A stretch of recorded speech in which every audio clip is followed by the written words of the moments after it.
My name's Kai, I'm 23, and I graduated from college last week. No valedictorian speech, no cap toss montage, just a walk across a stage with my name mispronounced, and a plastic folder pretending to be a degree. Still, I felt something close to pride. I survived 4 years of juggling jobs, loans, and professors, who barely remembered my face. I didn't expect balloons or a flash mob or even one of those cliché signs taped to the garage. But, I don't know, a hug maybe, a hot meal. Instead, I came home to an empty house and a cold rotisserie chicken dumped on the stove like it was evidence. No note, no "we're proud of you." Not even foil to keep it warm. Just that sad, shriveled bird staring at me like it knew the punchline of a joke I missed. And the kicker? The smell. Traces of burned-out sparklers and charcoal still hung in the air, leftovers from Leo's graduation bash 2 days earlier. Leo is my younger brother. He's 20, just barely scraped through trade school. They rented a DJ, hired a taco truck, and even had a custom photo booth with props. I saw it all on Instagram. Mom wore sequins. Dad grilled like it was the Olympics. I wasn't invited. Again. You'd think I'd be used to it by now. Growing up, Leo was the sun, and the rest of us orbited him. Broken lamps? Leo didn't mean it. Bad grades? He was hands-on. Skip school? He needed a break. Meanwhile, I was the one reading in the back seat, fixing the Wi-Fi, and folding laundry that didn't belong to me. I was quiet. Too quiet, apparently. Self-sufficient, they called it. Like it was a compliment. Like I didn't need love, just electricity and snacks. So, yeah, when I walked in, saw that chicken, and nothing else, no text, no scribbled card, no way to go. I just stood there. My graduation day, and the only thing I had to unwrap was a crusty bird. An hour later, Mom came home laughing on the phone, keys jingling, her heels clicking like nothing was off. I asked, "So, no one wanted to do anything for my graduation?" She blinked like I'd spoken in Morse code, then waved her hand dismissively. "You're not really the celebration type, right?" Right. That's when it happened. Something inside me, something I'd been duct taping together for years, finally snapped loose. I didn't yell, didn't cry. I just walked to my room, zipped up the duffel I hadn't unpacked from school, and left. I checked into a tiny motor inn about 40 minutes away. It smelled like citrus cleaner and regret, but for once I could breathe. No noise, no pretending, just a twin bed and a lamp that buzzed faintly when I turned it on. Around midnight, my phone buzzed. One notification. A text from Aunt Rochelle. "What's going on? Everyone's freaking out." No context, no emoji, just that. I stared at it for a while. I knew what was happening. Mom probably spun it like I stormed off again. Like the time I went to the library to avoid Leo's surprise birthday karaoke and came back to a passive-aggressive note taped to my door. You can't just disappear whenever things get tough. Except this time, I wasn't disappearing. I was done being invisible. The next morning, I brewed hotel lobby coffee that tasted like wet cardboard and opened a blank Google Doc. Title: Things. They never knew I paid for Leo's cracked iPad screen, twice Dad's bounced car insurance, Mom's mystery dental bill from last spring's Spotify Premium Family Plan, my card Wi-Fi in my name, of course Netflix, Hulu, Disney Plus. You name it, I wasn't some martyr. I didn't do it for clout. I did it because it was easier than asking them to care. Because someone had to hold the roof up. They thought money came from autopay. They thought I was good with computers. They didn't know my savings was a graveyard of their unpaid dues. That night, I scheduled cancellations for everything, the phone plan, the subscriptions, even the electricity autopay. Not out of anger, just clarity. On the third day, the messages started flooding in. Leo, a string of question marks. Then, bro, why's the Wi-Fi out? Dad's text, cold and clipped. Heard you left. That's childish. We don't give up on family. Mom's was longer, performative, rambling. I'm sorry if you felt forgotten. We were just tired. You know how much we love you. If. That word. That measly little word that shoved the blame back in my lap like a hot potato. Later that evening, I pulled up my old work email. My supervisor from the tutoring center had once said, "If you ever need something full-time, I'll find a spot for you." So I typed, "Is that offer still open?" She replied in under an hour. "Yes. We've been hoping you'd reach out." The next morning, I turned off the family phone plan. Within minutes, chaos erupted. "Leo message from a friend's phone, dude. My phone's dead. I need it for my job. Fix this." Mom called from some random landline, probably the neighbor's. "Kai, this isn't funny. Your brother's upset. Your father's confused. I'm worried." I didn't answer. Instead, I packed my bags, got in a rental, and drove to the new tutoring center 2 towns over. It was small, quiet, and smelled like fresh paint and potential. The manager gave me a tour, handed me a shiny new badge, and said, "Welcome home, funny." I had never heard that in my actual house.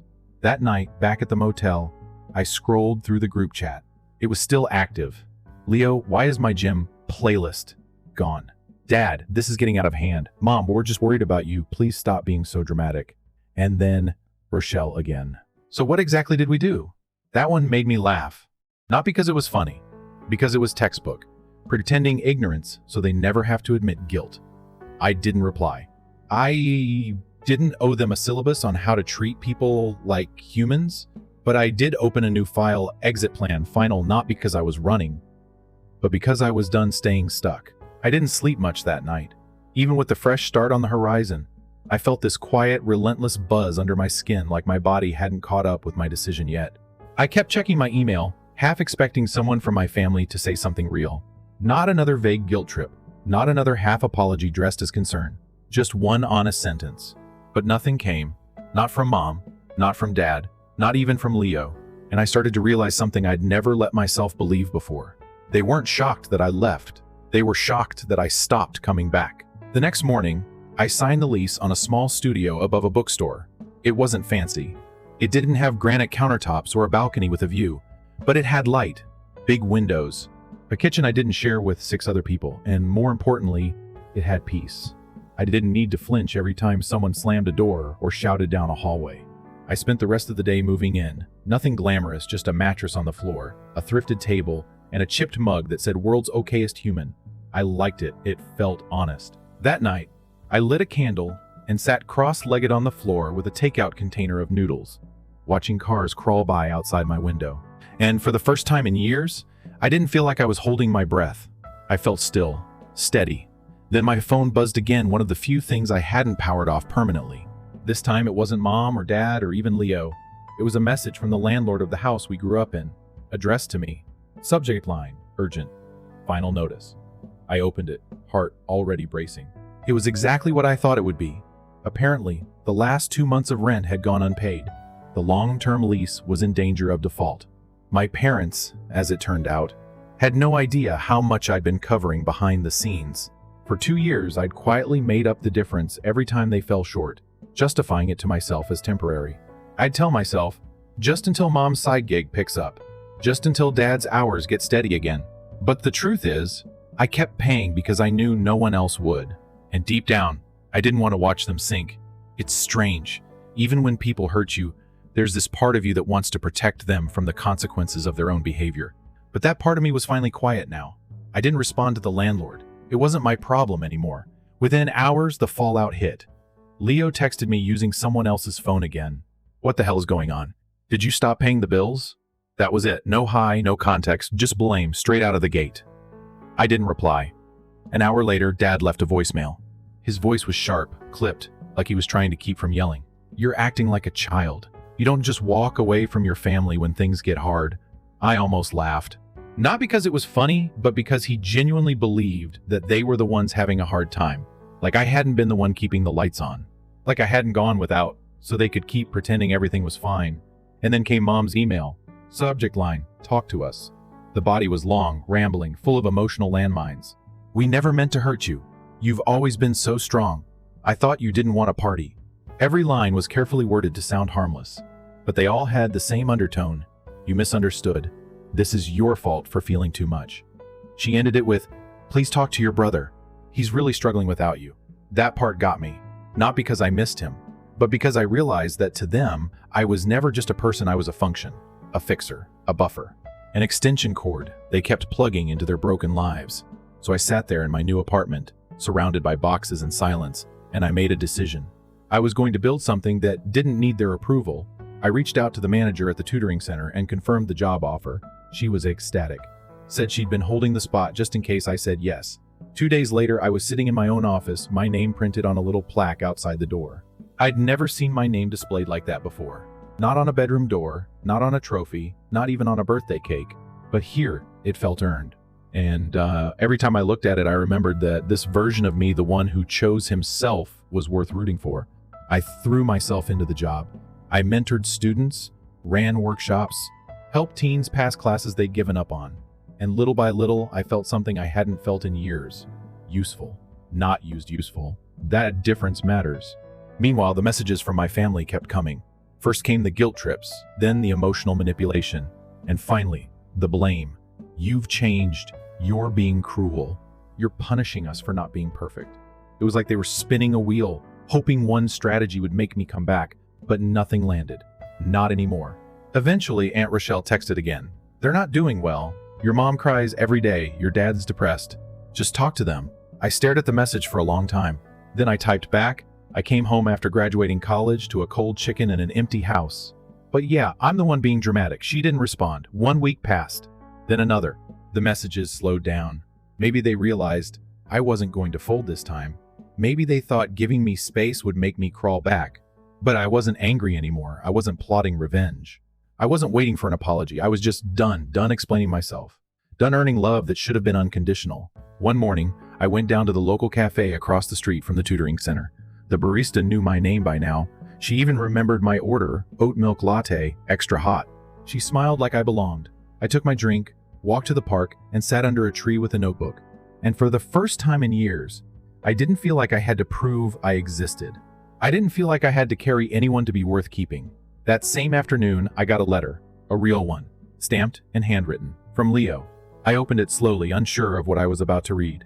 Inside was a picture of us when we were kids sitting on the porch with popsicles, grinning like idiots. The note said, I didn't realize what you were carrying. I get it now. I'm sorry. That was it. No excuses. No justifications. Just a sentence that actually meant something. I didn't text him back. I didn't run home. But I didn't throw it away either. I pinned the photo to my corkboard, not as an invitation but as proof. Proof that maybe finally someone saw me. Maybe not the whole family. Maybe not enough to fix everything. But one step is still a start. I didn't need a parade. I just needed one person to stop pretending I was invisible. That night, I walked home, took off my shoes, and turned off my phone. I made myself dinner, actual dinner, not fast food or cold leftovers, and lit a candle. Then I sat at my small kitchen table and looked around at everything I'd built, everything I'd saved, everything I'd walked away from and survived. And for the first time, I didn't feel like I was rebuilding. I felt like I was arriving.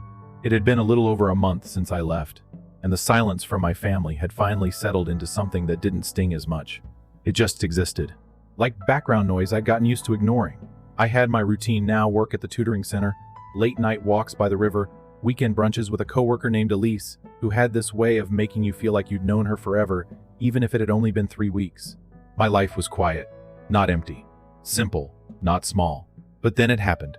A Saturday morning, just as I was walking out of the bookstore below my apartment, latte in one hand, reusable tote in the other, I saw her, my mom, standing by the bench near the bus stop like she just teleported out of my childhood. Her hair was pulled back in that familiar messy twist she wore when she was trying to look casual but was clearly unraveling. No makeup, dark circles. Same coat I remember her swearing she'd never get rid of. She looked tired, like the guilt had started aging her in slow motion. For a second, I thought about walking past her, pretending I didn't see. I had gotten good at that disengaging, protecting my peace. But something told me I needed to hear what she'd come to say.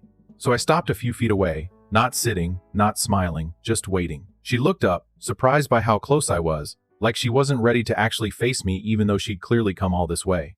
"Hi," she said. It hung in the air like a question. I nodded. She fidgeted with her bag strap, eyes flicking to my coffee cup, like even that was some kind of barrier between us. "I didn't know where else to find you. You blocked everyone. You found me anyway," I said. My voice didn't sound angry. It just sounded tired. Hers cracked a little when she spoke again.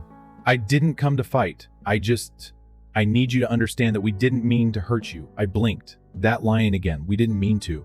The soft dodge that turns real pain into an accident. I stayed quiet, giving her space to continue. She took a breath, the kind you take before jumping into cold water. "Leo's been struggling. He says he's sorry. We all do. We just didn't realize what we were doing. You've always been so independent. We thought you were okay." That word again. Independent. A compliment that always felt like a brush off. I gave a half shrug.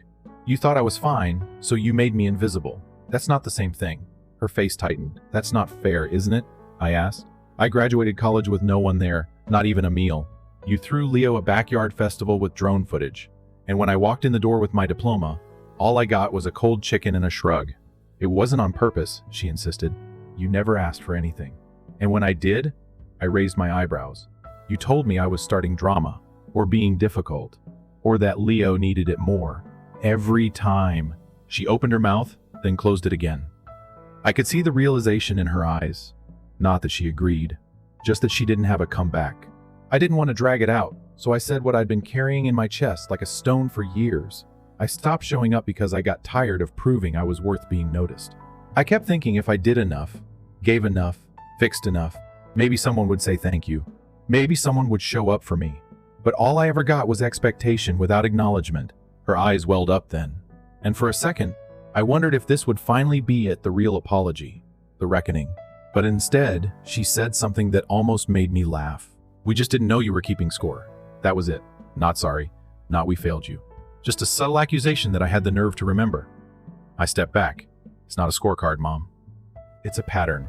And I finally decided to stop pretending it was normal. She reached for my arm then, but I shifted. Kai, please. Your dad, he's not taking this well. And Leo, he lost his job when his phone line went dead. He's been couch surfing.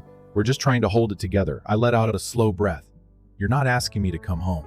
You're asking me to fix things. Again, she didn't deny it. And that was my answer. I walked away. I didn't yell. Didn't storm off. I just turned and kept walking until her figure was small in the reflection of the coffee shop window. Back in my apartment, I sat on the floor and let the quiet wrap around me. The guilt came knocking like it always did, whispering maybe you're being too harsh. Maybe they really didn't know. But I'd learned that guilt often disguises itself as love when people don't want to be accountable. The next week at work, we had a community night, parents, students, some of the board.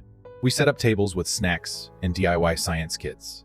I gave a short talk about tutoring techniques and small victories. I kept it light, but personal. About halfway through, I noticed a woman standing near the back. My mom. Again, she must have found the center through LinkedIn or email or maybe one of her friends. I didn't panic. I didn't freeze. I just nodded at her once, then turned back to the group. After the event ended, she approached me. This time, no excuses. No monologue. Just a quiet, you're good at this. They listened to you. I nodded. Yeah, because I listened to them too. Her eyes flickered, but she didn't cry. Maybe she knew that wouldn't work here. I just wanted to see who you became, she said. I didn't realize how much we missed. I waited for the usual pivot, the plea. But it didn't come. She just stood there, small and unsure. Can I take you to lunch? She asked. For a long second, I considered it. Not because I wanted to forgive her right away, but because I didn't want to carry the weight of refusing every single time. So I said, one lunch. That's it. No fixing, no guilt. Just food and honesty. She agreed. We met at a cafe 2 days later. She listened more than she talked. I didn't unload everything, but I told her enough. About the bills, about the silence, about the years I spent wondering what I did wrong. She apologized. Really apologized. Not perfectly, not dramatically, but finally, with no qualifiers. I didn't protect you like I should have, she said. And I leaned on you more than I ever admitted. I'm sorry. I didn't cry. I didn't forgive her entirely. But something in me softened, just a little. Not for her, but for myself. Because I deserved to stop carrying all that bitterness like armor. After lunch, we parted ways. She didn't ask to see me again right away. She didn't push. And that, oddly enough, made me more willing to try. That night, Elise and I went to a poetry open mic. She read something about ghosts that weren't dead, just memories we stopped feeding. I felt that in my chest. Like family can haunt you even when they're alive, especially when they're alive. As I walked home later, I thought about all the versions of me my family had never met. The me who danced when no one was watching. The me who loved spreadsheets and jazz. The me who got nervous before interviews and proud after helping a kid pass algebra. They'd never asked about any of those parts, but I had. I'd gotten to know them, nurtured them, protected them, and now I was finally starting to live for them. The parts of me that didn't need permission or applause. Just space, just breath. And for the first time, I wasn't just surviving the distance, I was learning to grow inside it. It had been 2 weeks since that lunch with my mom, and I still hadn't decided how I felt about it. Part of me appreciated the silence afterward, no texts, no guilt trips, no surprise appearances. Another part of me kept waiting for the catch, the emotional whiplash that always seemed to follow when she acted soft. But this time, the silence felt different. It didn't feel like absence. It felt like space. The kind you give someone when you're actually trying to respect them. I didn't let my guard down completely, not yet. But I stopped bracing for another ambush. At work, Things were steady. My team was growing. I was mentoring a kid named Ryan who reminded me of myself: quiet, observant, always watching the room before speaking. He struggled in math, but not because he didn't understand it. He struggled because no one ever believed he could. The way he lit up when I told him he was smart hit me harder than I expected. It made me think of all the times I'd waited to hear the same thing and never did. One afternoon, I stayed late after a parent-teacher session. Everyone else had gone home. The building was dim and calm, the kind of quiet that doesn't press on your ears. I was packing up when I saw the notification on my laptop. A new email, no subject line, no name. Just an anonymous account and a single attachment. I hovered over it, suspicious, but curiosity won. I clicked. It was a voicemail file. Old school. Rough audio. My stomach tightened. I hit play. It was Leo. Not yelling, not demanding, just tired. His voice cracked in a way I hadn't heard since we were kids. I know you probably won't listen to this, but I didn't know where else to put it. Mom says you've been doing good. I'm glad. I really am. I know I was a jerk. Most of the time I didn't even see it. I just thought, you had it all figured out. Like you were the one who never needed anything. And I got used to that, we all did. But I think you were drowning quietly, and I didn't want to notice. Or maybe I did, and I just didn't want to feel guilty about it. Either way, I'm sorry. Not just for the phone stuff. Not just the party. For everything. I stared at the screen long after it stopped playing. My first instinct was to close the laptop and forget it. But something about his voice, raw, unpolished, like he hadn't rehearsed it, made me pause. He hadn't sent it through Mom. He hadn't filtered it through anyone else. Just him. No backup dancers. And that made it feel real. Still, I didn't respond right away. I needed time to sit with it. I needed to decide if acknowledging it meant opening a door I wasn't sure I wanted unlocked again. A few days passed. The air turned colder. Mornings came with mist on the windows. I found myself walking slower to work, taking the long route just to watch the trees shift colors.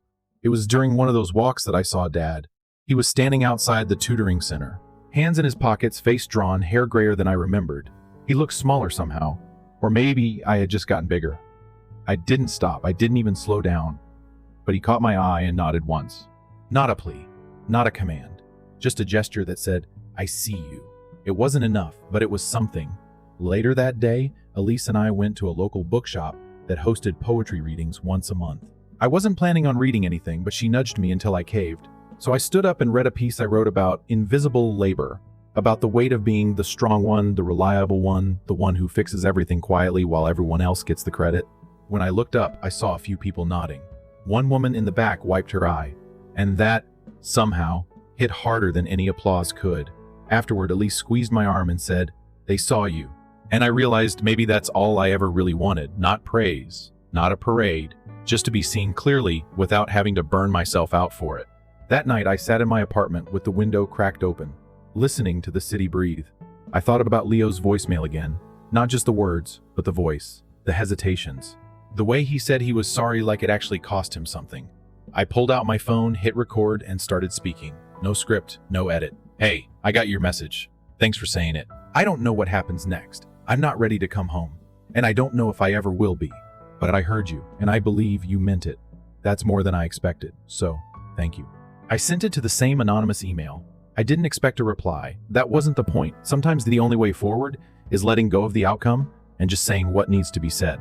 The next week, my mom sent a package to the tutoring center. I opened it cautiously, unsure what I'd find.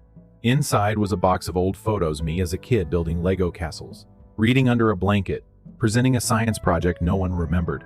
On top was a note in her handwriting. I should have told you back then, you were always extraordinary. I just didn't know how to show it. I'm still learning. If you ever feel ready, there's a seat at the table, and if not, I understand. Just know I see you now, all of you. I didn't cry. But my chest ached in that deep, stretched way that only happens when something shifts quietly inside you. Not broken, just realigned. I took the photos home and pinned one above my desk, the one of me reading with a flashlight. A reminder that even when no one saw me, I was still shining. Later that month, the tutoring center nominated me for a regional educator award. I didn't win, but they read my name out loud at the ceremony. And everyone clapped like it mattered. Because it did. Because I mattered. As fall deepened, I noticed I wasn't checking my phone as much. I wasn't replaying old conversations or bracing for another emotional ambush. I had started living forward instead of backward. I still hadn't visited the old house. I still hadn't made plans to spend the holidays with them. And maybe I never would. But I didn't hate them. Not anymore. I just didn't owe them my exhaustion to prove I loved them. Some days I thought about writing a longer letter to Leo, telling him more. Letting him know that forgiveness isn't a light switch, but maybe we were finally walking in the same direction. Other days I let the silence stretch, because that too was a kind of honesty. I wasn't rushing to heal things that took years to break. Healing wasn't a sprint. It was a slow walk back to yourself, step by step, and I was finally making progress. Winter settled into the city like a quiet agreement. The kind you didn't argue with, just accepted. The streets grew softer with frost.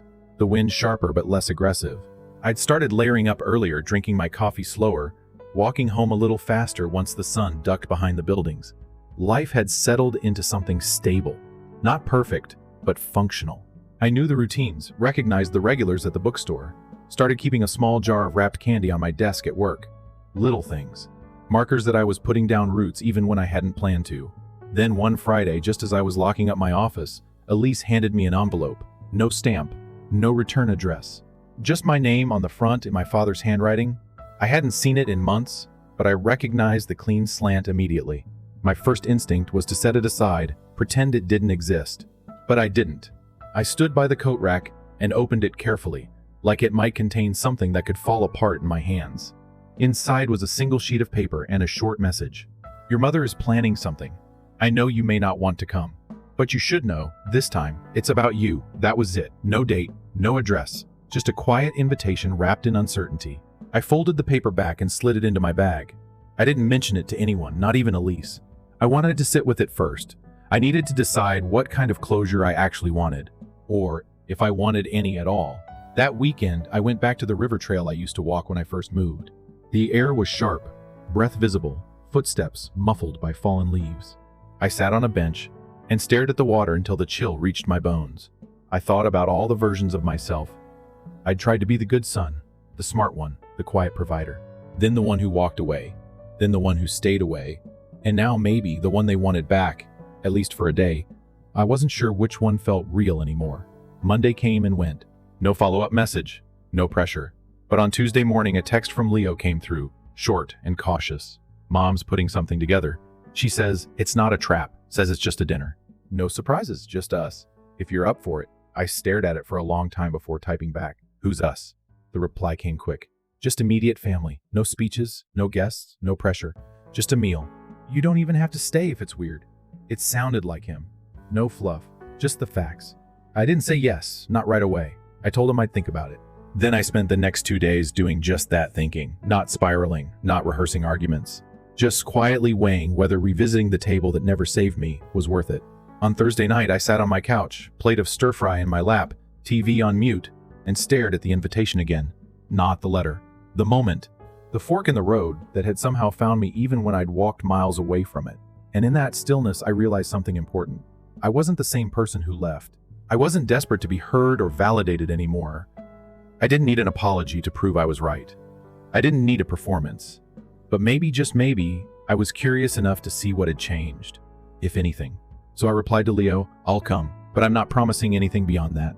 He sent a thumbs up emoji. Simple, respectful. Saturday rolled in slow and gray. The kind of day where the sky hovered heavy, like it hadn't decided yet whether to rain or just keep everyone guessing. I dressed plain, nothing flashy, black sweater, jeans, clean sneakers, neutral armor. The house looked mostly the same from the outside. Trimmed bushes, peeling mailbox. The porch light still flickered even though I'd fixed it 3 times over the years. I knocked instead of walking in. My mom opened the door like she'd been standing behind it for a while, waiting. Hi, she said. Her voice was soft. I nodded. Hey. She stepped aside, didn't reach for a hug, didn't overcompensate. That alone was progress. The table was set, not fancy, just familiar. 3 plates. Real napkins. My seat was the same one I'd always had, but it didn't feel like a trap. It felt tentative. Leo sat across from me, eyes a little red, like maybe he'd had a rough night, or maybe he was just as unsure as I was. My dad was already seated, back straight, face unreadable. For a while, no one said anything. We just ate. Chicken and rice, salad on the side, nothing overcooked. Midway through the meal, my mom said, I didn't plan this to make anything right. I just wanted to feed you, and not as a metaphor. Just food. No expectations. I looked at her for a moment and nodded once. Thanks. Leo spoke next. Not dramatic, just steady. I messed up, a lot. But I don't want us to stay stuck there. I didn't respond, but I didn't pull away either. My dad was last. He cleared his throat. I wasn't a good listener. Still learning how. That's all I've got. It wasn't an apology exactly, but it wasn't denial either. That counted for something. After dinner, I helped clear the table without being asked. Old habits die slow. My mom handed me a dish towel and said, "We know it's going to take time. We just hope we get the chance." I didn't make promises, but I didn't walk out mid-sentence either. I dried the plates, put them away, and when I left, I said goodnight instead of goodbye. On the drive back to my apartment, I didn't cry. I didn't feel hollow. I felt quiet in a new way, like I had finally stopped needing their approval to measure my worth. The dinner didn't erase anything. It didn't rewrite the past, but it didn't wound me either. And that alone was new. When I got home, I sat by the window with a cup of tea and looked out over the city lights. I thought about that table, about how I used to sit there waiting for someone to notice me. And now I realized I didn't need the seat anymore. But choosing to sit there just once, on my own terms, that was power. Real, grounded power. Not the loud kind. Not revenge, just peace. Earned and chosen. I went to bed that night without checking my phone, without overthinking every word that had been said. I slept through the night, and when I woke up the next morning, I didn't feel like I had returned to something. I felt like I had visited, observed, and walked away holding nothing heavy. Just space. Just breath. And maybe, finally, the ability to move on without dragging every old hurt behind me. Weeks passed after the dinner, and nothing dramatic happened. There were no sudden emotional reckonings, no overnight healing, no grand speeches about moving forward. Just a handful of texts from Leo Short, steady, no pressure. A check-in here, a shared memory there. Mom sent a photo once of a sunset from the back porch with no caption, and Dad didn't reach out again, which somehow felt more respectful than silence soaked in guilt. They were adjusting, slowly, to this new version of me. The one that didn't bend just because they leaned. The one that didn't collapse the second they remembered I existed. And I was adjusting too, not forgiving because I was told to, not forgetting for the sake of peace, but choosing what stayed with me and what I could finally set down. Work stayed steady. Ryan, the kid I'd been mentoring, passed his math midterm and gave me a fist bump on the way out that almost made me cry. Elise got promoted to assistant director and brought in celebratory donuts with little gold sprinkles, which felt like the right kind of fancy. I found myself laughing more. Not performative, not polite. Just genuine laughter at dumb jokes and shared moments. And one night, after we all closed up the center, I stayed behind and opened a blank document, not to write another list of what I'd done for others, not to catalog the invisible weight I used to carry, but to write something else, my own story. Not the version shaped by who ignored me or who failed me, but the one I had built myself, line by line. I titled the document "Leaving Isn't Betrayal," and just beneath it I wrote, "Sometimes walking away is the bravest version of staying true." I didn't write it for them. I wrote it for the kid I used to be. The one who sat at the dinner table hoping someone would ask how school was. The one who paid the bills while pretending it didn't sting to be called dramatic. The one who waited to be seen, and finally realized he could open his own eyes and see himself. That same week, I got a birthday card in the mail. No return address, but I recognized Leo's handwriting. Inside was a Polaroid photo taped to the corner, me and him, side by side at a park, from when we were maybe 10. He'd scribbled on the back, "You didn't stop being my brother when you left. You just started being yours first. Proud of you." I held that card in my hands for a long time, not because I needed the validation, but because it reminded me of something easy to forget sometimes. The people who hurt you aren't always the ones who hate you. Sometimes they're just lost in their own expectations. And sometimes they learn, slowly, clumsily. But they try. I didn't rush to reply. I didn't send a matching card or a long emotional message. I took a photo of the view from my apartment window at sunset, the light stretching across the rooftops like a soft promise, and texted it to him with no words. A simple gesture, like a quiet knock instead of a demand. He replied with a heart emoji. That was enough. Around that same time, the center hosted a regional conference. I was asked to give a keynote talk. Nothing fancy, just 10 minutes on student development and the impact of mentorship. I stood on stage, palms a little sweaty, voice steady, and told them about Ryan. About how it takes one person, just one, to tell a kid they're not broken, just buried. When I finished, a teacher from another town approached me and said, "You speak like someone who's seen both sides of that coin." I nodded and said, "I have." Later that night, I walked home with a sense of closure that didn't need a bow. It wasn't about revenge or making anyone pay. It wasn't about erasing the past. It was about honoring the path I had taken, not the one I was handed. The next day I received an email from the landlord of my family's old house. I braced for bad news, but it wasn't that. It was confirmation that my parents had finally taken over the full rent. On their own. No backdated credits. No hidden subsidies. Just ownership. Literal and symbolic. I forwarded the email to Mom with a simple message. Glad to see you're standing on your own. She replied, took us a while. Thank you for the part you played. There were no dramatic reunions after that. No sudden reinvention of the family dynamic. We didn't become a Hallmark movie. But the air felt different now. Lighter, clearer, boundaries respected instead of tested. Affection given, not extracted. I still didn't visit often. Maybe a call once in a while. Maybe a shared article from Mom or a meme from Leo. That wasn't enough for me. Healing doesn't always end in a group hug. Sometimes it's just learning how to walk past the place that broke you and not feel the need to pick up the pieces anymore. Sometimes it's just looking in the mirror and not hearing their voices louder than your own. On my next birthday, I invited a few coworkers over. Elise made her signature sangria, and one of our interns baked cupcakes from scratch. No one brought a banner. No one made a speech. But when they sang off key and lit a sparkler in a mini cheesecake because they knew I hated regular candles, I laughed and actually meant it. I looked around and realized that I wasn't missing a family. I had built one, carefully, intentionally. Not perfect, but chosen. I cleaned up slowly after everyone left, barefoot, music playing low, lights dimmed just right. I poured a cup of tea, sat at my desk, and reopened that document I'd started months ago. This time I finished it. I ended with a sentence I never thought I'd be able to write and actually believe. I am no longer waiting to be seen. I am already here. When I hit save, it didn't feel like an ending. It felt like a beginning that finally belonged to me. Not the version they edited. Not the draft I kept revising just to be liked. But the one I wrote freely. The one that didn't need approval to exist. A week later, I printed it. One copy, bound in soft paper. I wrote a note on the inside cover that said, "For the boy who thought love meant silence." Then I slid it onto my bookshelf next to the titles that taught me to feel. I didn't post about it.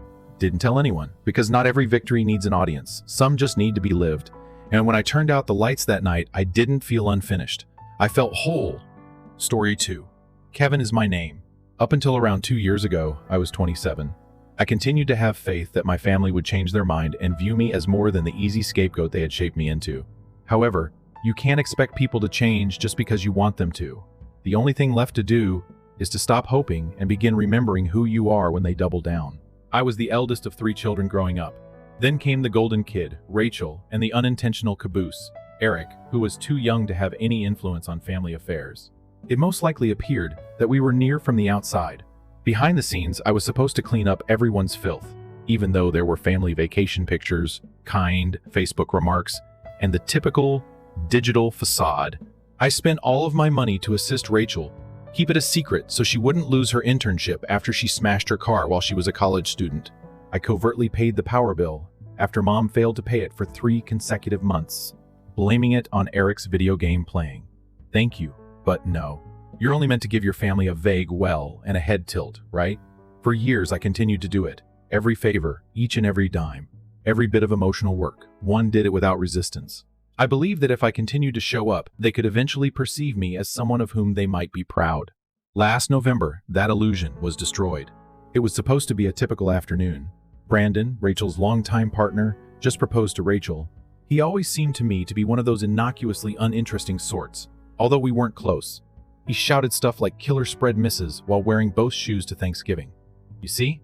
Nevertheless, I was very delighted for her. I hoped that this would be the turning point for us all. I congratulated her by SMS.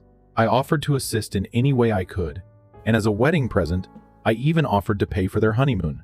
I didn't give it much thought when she gave me a half-hearted check in response. Then, 2 weeks ago, while I was finishing up at work, my mother called. I'm still not sure if she intended for the poison in her voice to come through, or whether she truly didn't mind that I heard it. Don't even consider attending the wedding.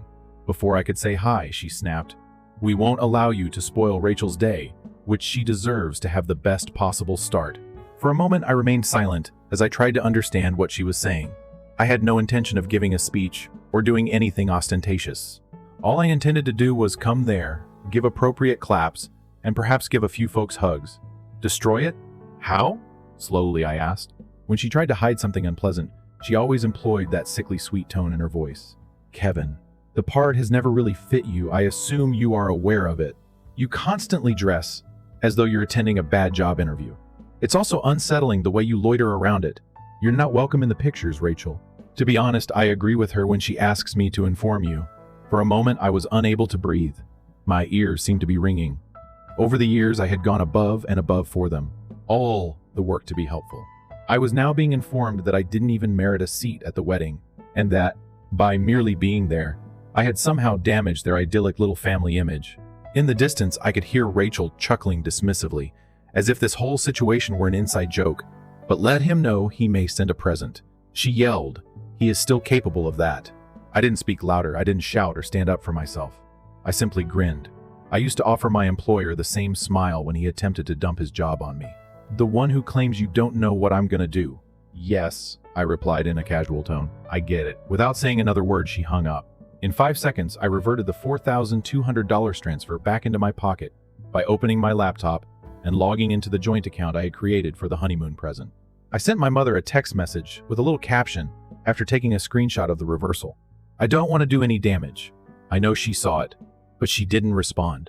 She obsessively reads messages all the time. This is where they truly don't know. I made a covert investment in a chain of mid-tier venues that were having trouble recovering from the epidemic last year. Rachel boasted about scheduling one of them on Instagram, and it just so happened to be the same spot. Lakeview Ridge, the one with the expensive brunch menu and the large white gazebo. I checked my emails twice as soon as I saw it in her article. Yes, it was included in our portfolio. Not only did I own a portion of it, but I also had the authority to approve all major events that took place there, including weddings. Initially, I thought of canceling the reservation right away and watching them panic. However, that seemed too simple and too fast. It would not be felt by them. It would be incomprehensible to them. I wish they had a bit more time to wallow in their own self-satisfaction. I asked them to share their debates about the seating plan, their dress fittings, and their countdown stories. I wanted a couple more times for them to laugh behind my back. I've been observing and waiting patiently instead. I called the Lakeview Ridge event planner a couple times in private to inquire about any worries or problems about the Carsons' wedding reservation. The contract is flawless.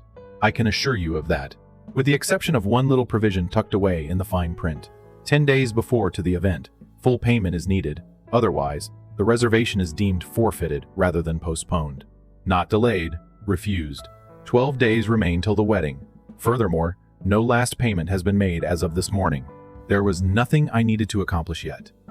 Simply wait. Observe. Allow them to continue ignoring me. As a burden, they would want to be cropped out of the photos. Allow them to continue grinning for the camera. They have no idea that the one person they thought was unworthy of standing next to them lay the floor on which they are standing. Once the money was no longer given to them in quiet, it was remarkable how fast people forgot where it originated from. Since that phone conversation, neither Rachel nor my mother had spoken to me. Not even a little bit. As a peace offering, perhaps you might attend the rehearsal dinner. Nothing. Just smugness and stillness. That's the problem with quiet, though. You can hear anything they don't say out thanks to it. I did something I hadn't done in a long time during the following several days, living my life without them. I went back to the gym, cleaned my apartment. For once, I took myself out to supper. Requests for favors and urgent money transfers weren't flooding my phone. It was quiet, calm in the sense that it is earned, similar to the quiet before a managed storm. However, I received a message from Amy, the venue planner, 5 days before to the wedding. During her years at Lakeview Ridge, she witnessed more family breakdowns than a therapist. She is calm, attentive, and a bit too perceptive for her own good. Although her communication was brief and kind, the underlying meaning was quite obvious. Kevin, hello. I wanted to check in. The last payment has still not been made by the Carson party. 2 reminders have gone unanswered. Tell me how you wish to approach it. I gave her a call back that afternoon and we discussed it because the deadline is approaching. I spoke in a professional yet informal tone. According to our policy, the reservation will be deemed void if payment is not received by the due date. Simply abide by the terms of the contract. Amy paused. Are you certain? They're actually relying on this after all.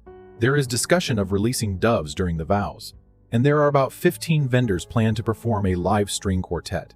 I gave a little smile. Classy. Doves. She chuckled softly. All right. In 2 days, I will adhere to procedural deadlines. I could have alerted them now. I could have sent Rachel a straightforward text message saying, hey, just so you know, your payments are late. However, I didn't, since they explicitly said that I wasn't family. Not significant enough to appear in a picture. Too insignificant to merit a chair.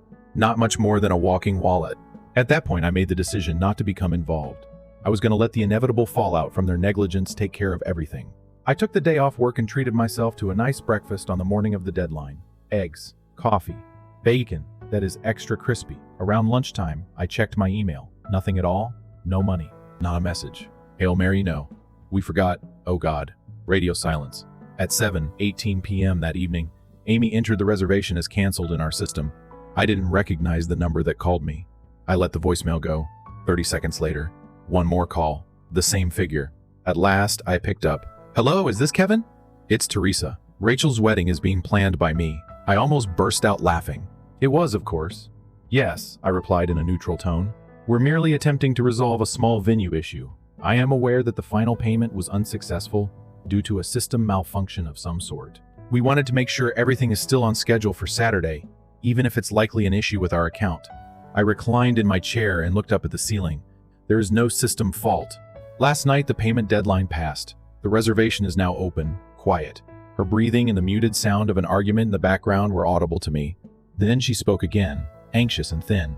However, you must be able to create an exception, right? This is something that only comes along once in a lifetime. The bride has already received her dress. Visitors are arriving via plane, Teresa. I gently interrupted. I get it, but the contract is what it is. They ought to have made the payment on schedule if they wanted it locked in. We have sent out plenty of reminders. She trailed off with a weak voice, stammering a little. I will speak with Rachel. Less than an hour later, there was another call. It was Mom this time. Kevin. She let out a bark. No salutations. What's happening at the location? Rachel is crying. They claimed that you were the reason the reservation was canceled. I arched an eyebrow. Me? Nothing was canceled by me. The cutoff time is gone. The organizer occurred to be someone I knew.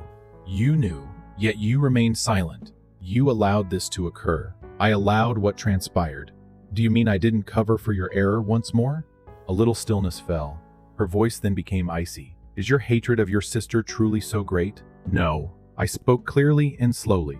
I finally made the decision to stop allowing you guys to treat me like a throwaway object. I removed myself from the photograph because you thought I would taint it. You must always put yourself first, she spat. No, I repeated, this time more quietly. Did you? The moment you decided I wasn't worthy of a cheer at your ideal wedding, you turned it all around on me. I'm just doing as you say. That evening, she hung up without saying anything more. Rachel sent me a text. No salutations. No emoticons. Only this. Really, you couldn't have forewarned us. Then a moment later, whoa, you're a resentful young guy. I didn't respond. I didn't have to because I had complete control over the following step. The location was no longer there. There was no basis for their ideal wedding.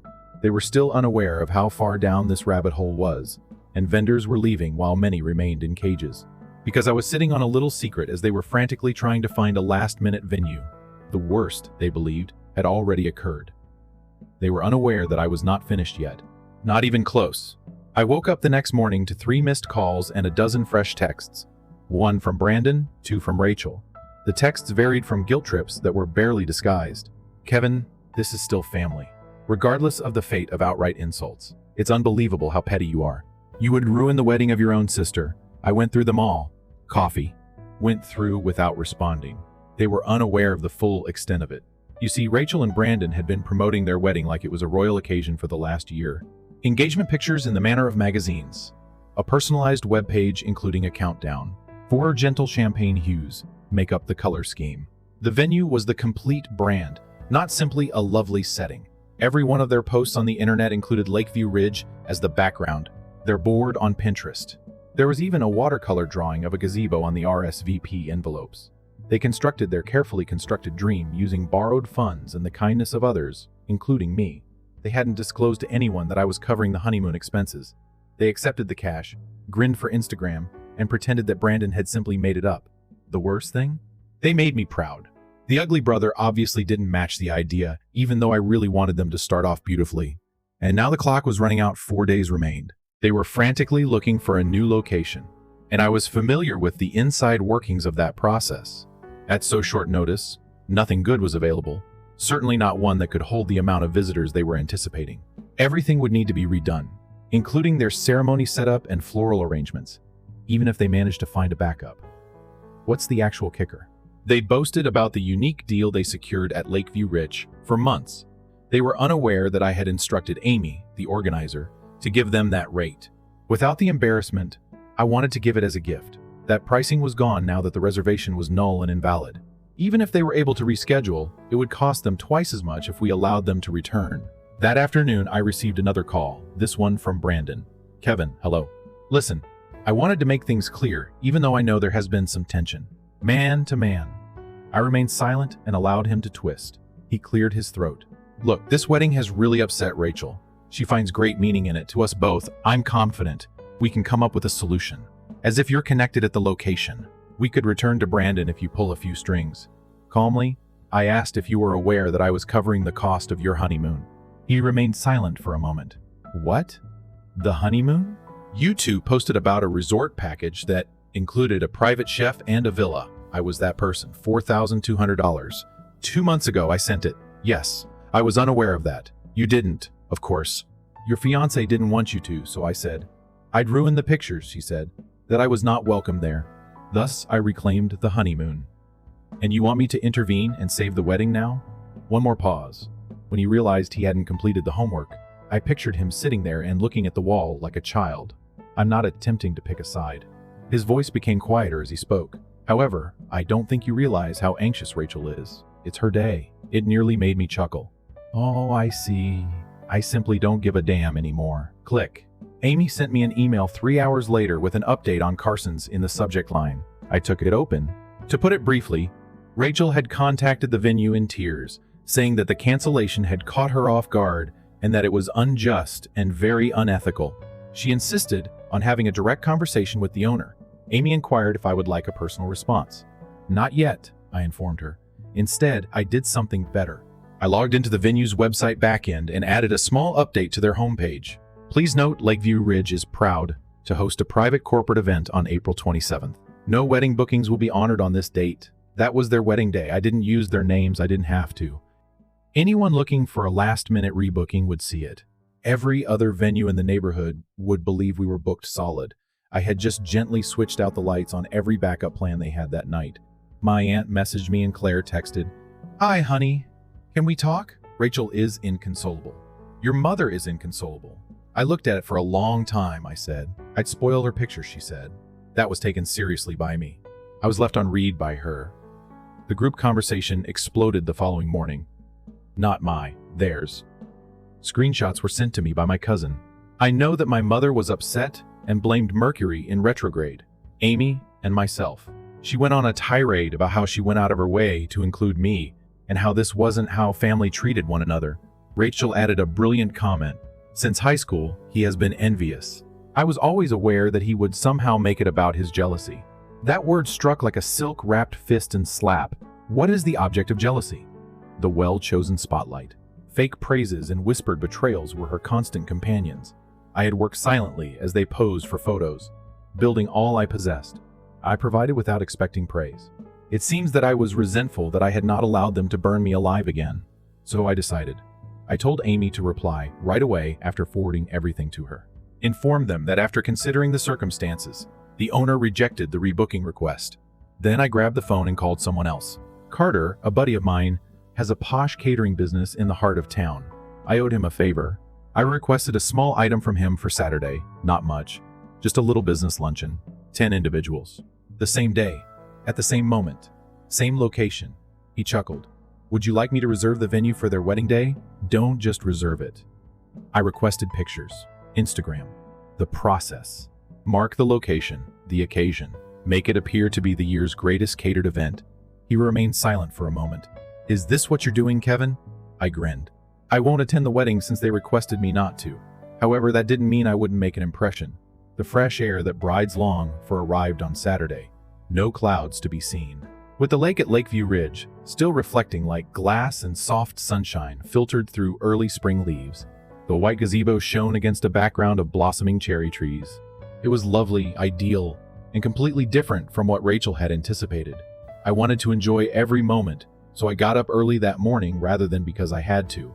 To feel a bit sharper, I spent my time taking a shower, making a wonderful cup of coffee, and even ironing my shirt that I didn't wear.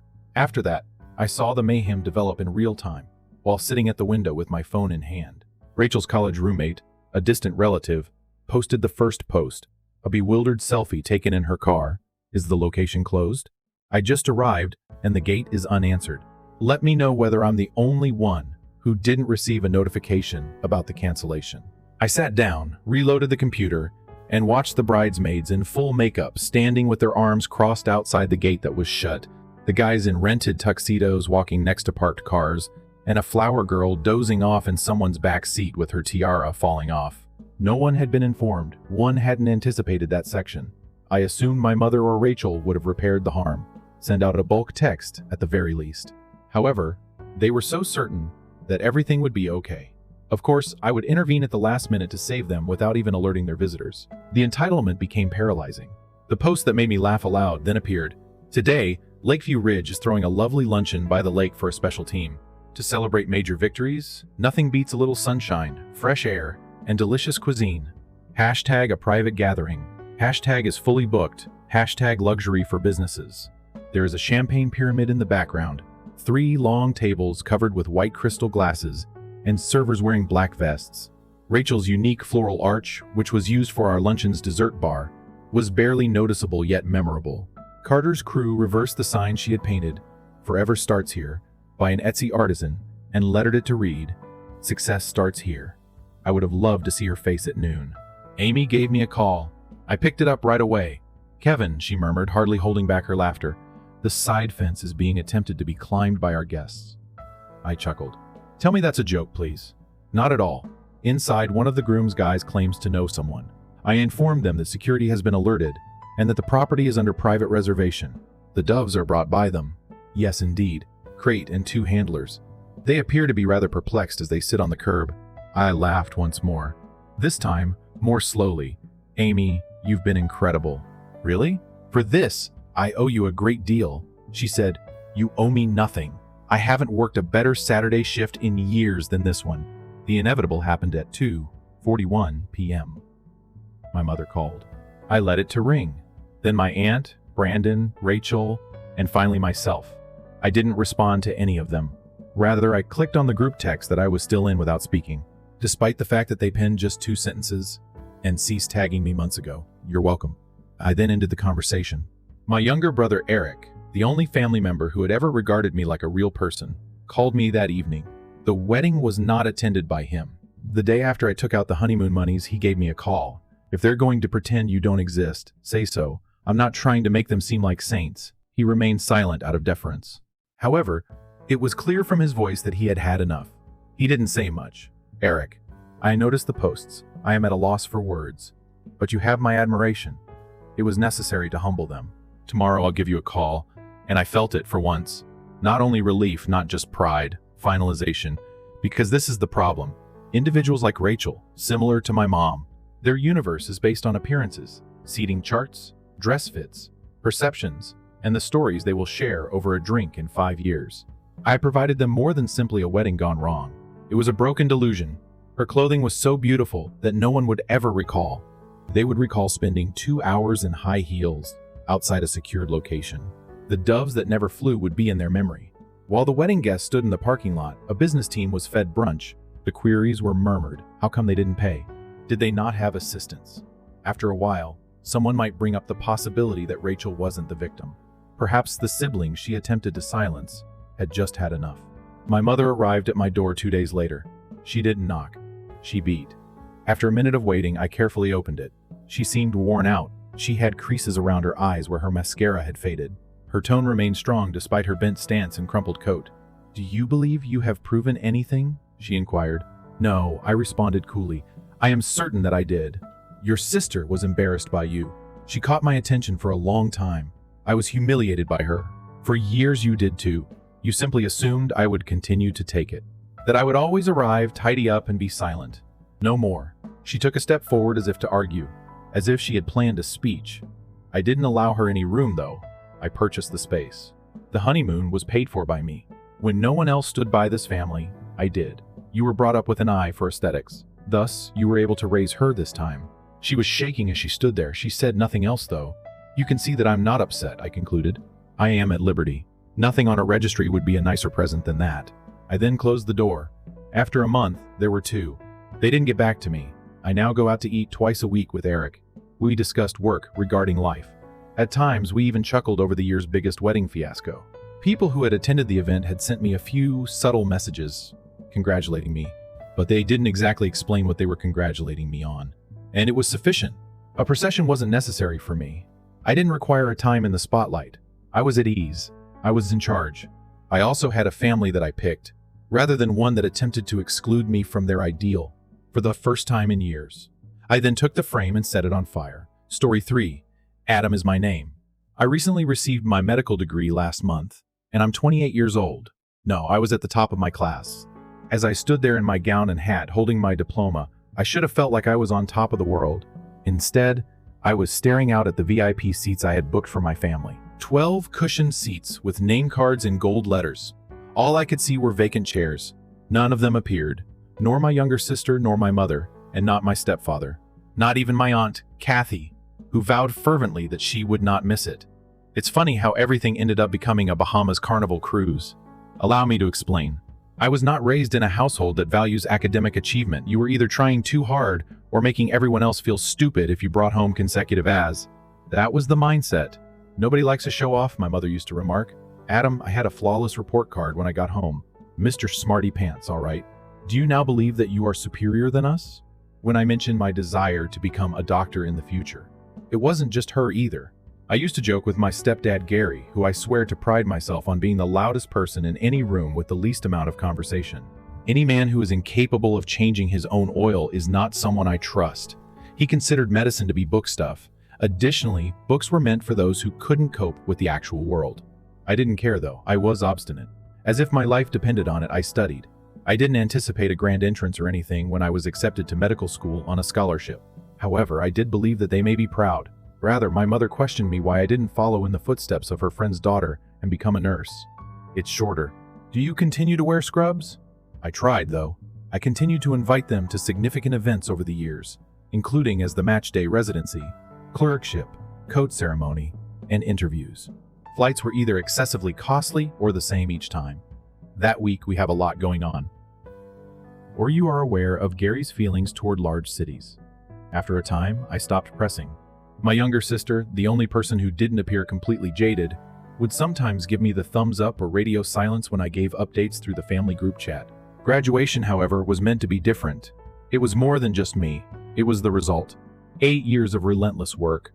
I missed funerals and birthdays, worked nights, and studied throughout the holidays. I couldn't afford petrol and rent, so I slept in my car more times than I'd like to confess. I thus made the decision to fully commit when I received my residency offer at a renowned hospital and learned that I would be making a speech during the ceremony. I used $12,000 off my personal funds to book a hotel room close to school with a view of the lake, and to purchase first-class tickets for my parents and Gary, reservations for a catered supper, personalized programs that include their names under the distinguished guests section. I even had centerpieces made by a florist using my mother's favorite hues. When she saw my name in the program, I saw her crying. I pictured her expressing her pride to me. Perhaps for the first time since I became an adult, I contacted to confirm their flights the day before the event. No response. My phone flashed up while I was rehearsing my speech for the 100th time that evening, but I didn't send any texts. My mother's message arrived first. We're not coming, Adam. It sounds awful to watch you pretend to be a doctor. Instead, we reserved a cruise. Savor your time of deception. Next was Aunt Kathy's, the woman who once compared me to her kid. We'd want to be at a noteworthy location. Those things are uninteresting, you know. No hesitation, no apologies. I simply gazed at my screen. The brilliance began to burn for so long. I refrained from crying. I refrained from screaming. My phone wasn't thrown. I only sat there, silently breaking something inside of me as I blinked at what they said. I stepped on stage and delivered my speech the next morning. Clapping was heard. I grinned, but my gaze kept returning to those seats in the front row. Those lovely seats with velvet upholstery and names of individuals who obviously didn't think I was worth the trip. People who had tried to make me smaller than they were throughout my whole life. I shook hands, signed programs, and hugged friends and teachers who support me more than they realized later that night, after the post-graduation supper and picture opportunities. I entered my suite, shut the door, and at last allowed myself to feel it.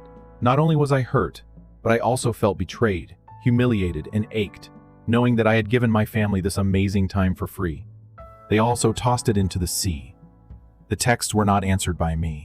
2 days later, my mom left a casual message stating, "I hope it went well, but I didn't return the phone. Provide pictures if you can." Rather, the first made two choices. I started by having a second ceremonial copy of my diploma printed by the university. For it, I purchased a sleek black frame. I shipped it, along with a printed 8x10 photo, to my mother's address after wrapping it in gold paper. 12 of the vacant chairs were arranged in a perfect line beneath a banner that said, "Reserved for Dr. Atama's family." Second, I changed something else that none of them would have anticipated.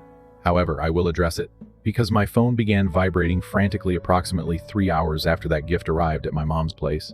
Voicemails, messages, and calls. Gary simply remarked, "Child, you're being dramatic. This is so petty," muttered one of my hats.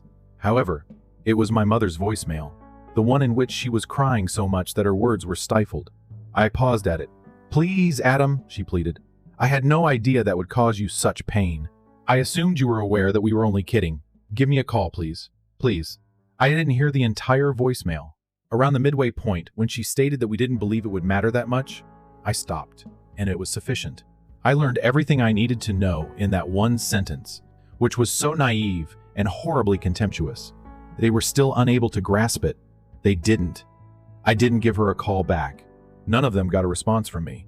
Rather, I switched off my phone and sat silently at my kitchen table, looking over the printed picture I had taken right before the ceremony.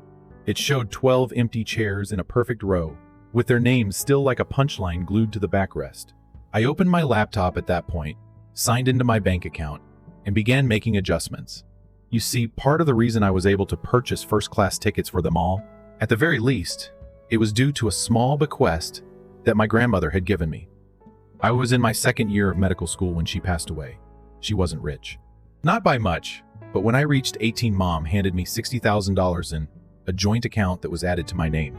"Don't squander this on bills or other frivolities," she would often tell me. "When the timing is appropriate, use it to accomplish something important," and I had used it infrequently throughout the previous 2 years. During my first hospital rotation, a tiny amount helped pay for some of my rent. An additional portion was used for interview flights. However, I preserved the most of it, with the intention of using it for something significant that I could use to create. My aim was to operate a small clinic in underprivileged regions, perhaps conducting alternating weeks in communities with lesser incomes. The beginnings were there, but not much yet. My grandmother had originally planned to divide the estate 3 ways between my mom, my aunt, and myself, but my family was unaware of this. However, a year before to her passing, my mother subtly modified it after witnessing how she handled me on a holiday visit. Not a drama. She just changed the paperwork, took their names off, and let me handle everything. "You are the only person I trust to handle it well," she remarked. "They'll just squander it." This is where the twist lies. She mistakenly believed she still had access to the account, because it was opened jointly with my mother when I was a teenager. She had really been telling folks for months that we would finally redesign the kitchen after Adam became a doctor. Before learning from my cousin that my mom and Gary had planned a contractor visit for the week of my graduation, I didn't give it much thought. The contractor never arrived. Why? Because I moved all of the money from that account into a new one that was just in my name once I returned from graduation. I permanently closed the previous one.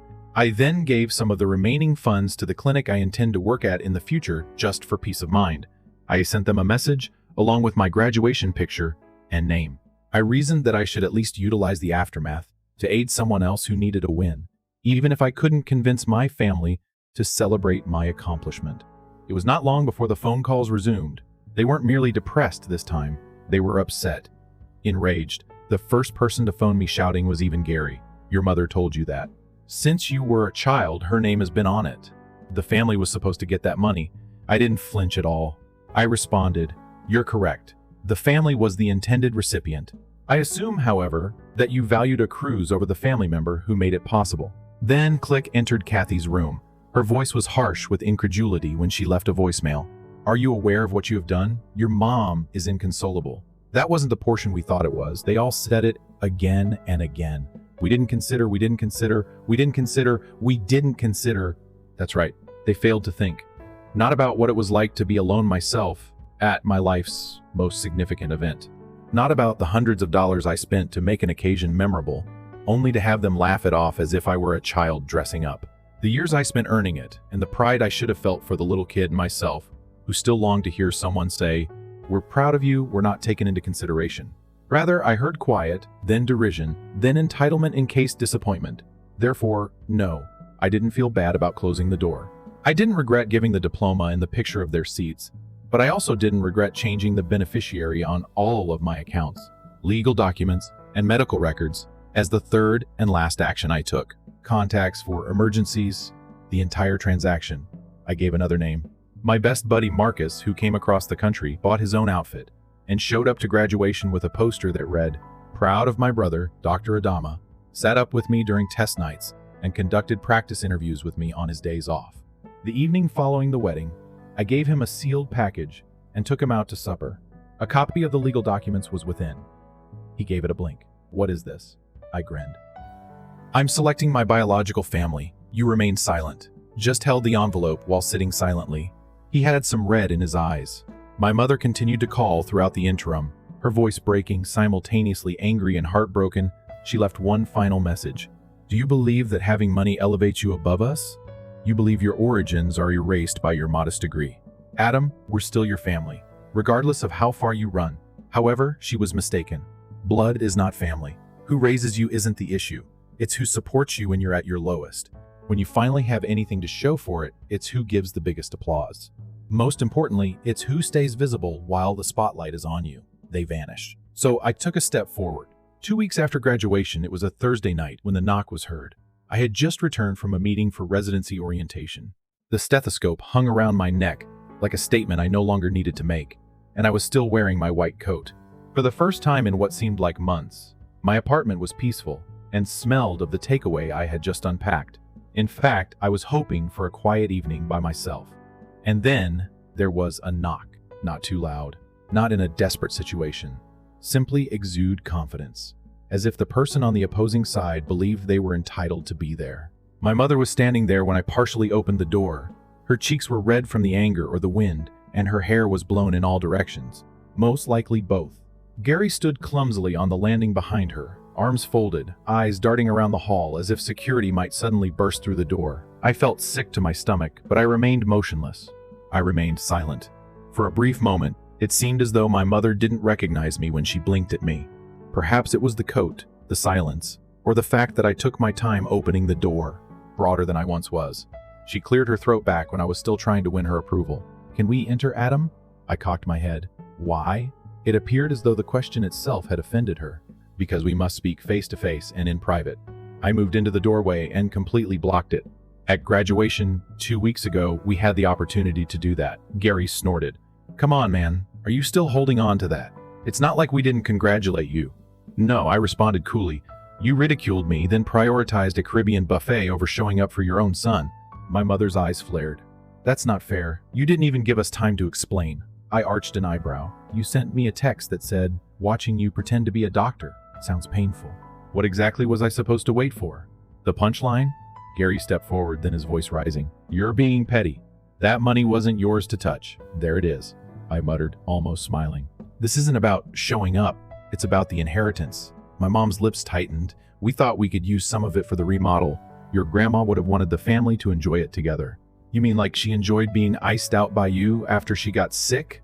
I asked, my voice sharp now. "Or how she had to move in with a friend because you didn't want to deal with her medication schedule." My mom flinched.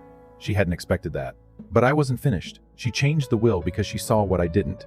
That you only show up when there's something to take. Not to support. Not to encourage. Just to grab what's left. Gary's arms uncrossed, and he stepped forward again. His voice low and angry. "You think you're so righteous, don't you? Just because you got some fancy degree, you think you're above us." I stared him down. "No, I think I finally see you clearly. And I'm done pretending you're anything more than what you've shown yourselves to be." My mom's voice cracked. Adam, please. You're still our son. That's funny. I crossed my arms as I spoke. Because 2 weeks ago you were telling me I was pretending to be a doctor. But now that there's no check coming, I'm suddenly worth a visit. She opened her mouth, but no words came. Just guilt, maybe shame. It flickered in her eyes for a second, but not long enough to matter. I stepped back and closed the door halfway. You flew across the country for this? I said softly, but couldn't make it across the stage for me. That tells me everything I need to know. She stepped forward, almost like she might push the door, but stopped herself. Her voice came out small. Can't we simply begin again? I paused. Then I said, we already did. I just started without you and I closed the door. I refrained from crying. I didn't smile either. I just stood there listening to the silence on the other side until their footsteps finally faded down the hall. The fallout didn't end there, of course. Word got around the family fast. My aunt told her sisters, who told their husbands, who told my cousins. Some call me a genius, others call me cruel. My cousin Drew texted me, you did what we all wish we had the guts to do. But not everyone was on my side. There were group discussions. I was deleted from Facebook postings. I wasn't labeled in my mom's side of the family. Those who never loved grandmother anyhow started behaving like I'd plundered a hallowed family vault. I got a message from one uncle I hadn't spoken to in 5 years that basically stated, you'll regret this. Blood is blood. But I didn't regret it. I went to work. I donned my white coat with pride. I hung my diploma on the wall. Not the one I mailed my mom, but a new one framed with a photo of me and Marcus beneath it, both grinning like fools in front of the university banner. And I continued constructing. 3 years passed. I finished the most challenging years of my life as a medical resident during that period. Long work days that lasted for 48 hours. Birthdays missed. Holidays missed. Sleep was lost. However, I developed. I provided patients with healing. I grasped the hands of the terrified and the dying. In elevators, I sobbed. At 3 a.m, I broke rooms and laughed. I can't unsee what I saw. I went on to become a doctor, in spirit as well as title. The sort of doctor who listens before speaking, who doesn't back down, who talks with purpose, and who doesn't flinch. In addition, something else was expanding along with my career. The clinic was the little concept I had sown after graduating. It was more than just a concept now, with the assistance of Marcus and a few kind benefactors I had met during my residency. I started a modest community clinic in the city on the outskirts of a rundown area. It was not ostentatious, just one story. There are 5 rooms, a volunteer desk, a nurse, and 2 physicians. But we owned it, a location where nobody inquired about your insurance beforehand. Because individuals continued to feel sick beyond 5 p.m., we kept the lights on late. I gave it my grandmother's name, the Devliner Center for Wellness. I always felt rooted when I entered the foyer, where her picture was displayed. I no longer gave my family any thought. Not even avoidance was involved. It was simply tranquility. It's the type you get when you give up on something that never came your way in the first place. However, tranquility is prone to disruption. The email arrived in late October. Subject: Reunion of the family. Uncle Rich is 75 years old. The message started with a cheerful, even though it was sent to a lengthy CC list. Hello everyone, I hope everyone is doing well. We're organizing a unique backyard celebration for Uncle Rich's 75th potluck. It's like that. I nearly removed it on the spot, but then I saw something that had been added almost as an afterthought at the bottom. PSWE, all sincerely hope you arrive, Adam. Too much time has passed. According to your mother, she misses you. My mother did not sign it. My cousin Olivia, the family diplomat, signed it. I didn't respond. A handwritten note arrived at the clinic 2 days later. No address for return. I hadn't seen neat cursive in a long time. I understand that you don't want to hear from me, Adam, and perhaps I have nothing to ask for. However, I would appreciate it if you could find it in your heart to move on and stop talking about the past. Not to debate, only to visit you. Want to see my son once again.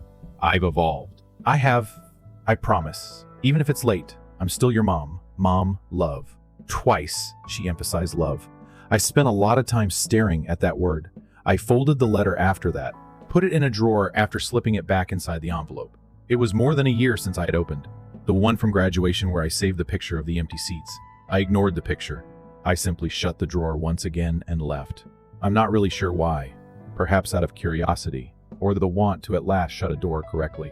Don't slam it, not fastened. Simply shut it. The hall was booked for the reunion. Balloons, inexpensive catering, tablecloths made of plastic. It was just the sort of thing my family cherished. When I got there, the parking lot was already filled. Although it was noisy inside, I felt the autumn breeze pierce the air as I got out of my car wearing a clean button-up shirt and pants. People laughing, children running. Someone had already spilled punch on the present table, and the DJ was playing an oldies mix that was excessively loud. The instant I entered it, people turned. A collective breath was taken, and there was a beat of quiet, as though my presence evoked some long-forgotten family muscle memory. "Adam," someone murmured. I simply gave a courteous nod. Approached the rear wall. Small chat is not why I came. I came to check whether anything was worth saving. Then I caught sight of her. Mom. She appeared older. The edges are softer. Not as well assembled as I recalled. She had silver streaks in her hair and was wearing a dress that didn't fit her well over a pale blue cardigan. She looked directly into my eyes as if she was worried that I may disappear. She breathed. "Adam, hello," I said. She stepped forward. "Did you come?" "Yes, I did." She burst into tears like if she had been suppressing them for 3 years. I was unsure if you would even read the letter. I believed I waited for something beyond guilt, for an apology and for ownership. She grabbed for my hand instead. "You've been much missed." I take a slow step back. "You lost the opportunity to be present when it counted." She winced. I added, "I'm not here to fight. All I wanted was for you to see me, not with malice. Just so you know, even without your help, I'm doing well without the anticipated sum of money. Not for whatever you believed I needed you for." A pause. She dropped her gaze. "I'm worthy of that." "Yes," I stated plainly. "Did you?" I then gave her a little envelope. A folded leaflet about the Evelyn R. Wellness Center was found inside, along with a handwritten message that said, "I stopped waiting for you to be proud of me, in case you ever want to understand what I've been building and why." Her hands were trembling when she accepted it. I didn't stay. I lingered to say hello to Uncle Rich, enough time to demonstrate that I wasn't hiding, that without them I had established roots, that the very stillness they left me in had become something I had constructed.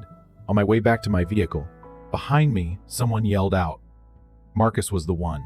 He wasn't invited by me. He simply arrived. Said that he reasoned that I shouldn't have to deal with them alone. "I thought you'd want an exit drink," he remarked, holding out a coffee from our favorite spot. That was the first time I had ever laughed. "Let's go," I said. "In the morning, I have clinic work." I took one more glance in the rearview mirror as we drove off. As the automobile vanished down the street, my mother stood in the hall doorway with a brochure clutched to her chest and locked on. She did not wave. I didn't either. Because not all ends require resolution. All they require is tranquility. And at last I got mine.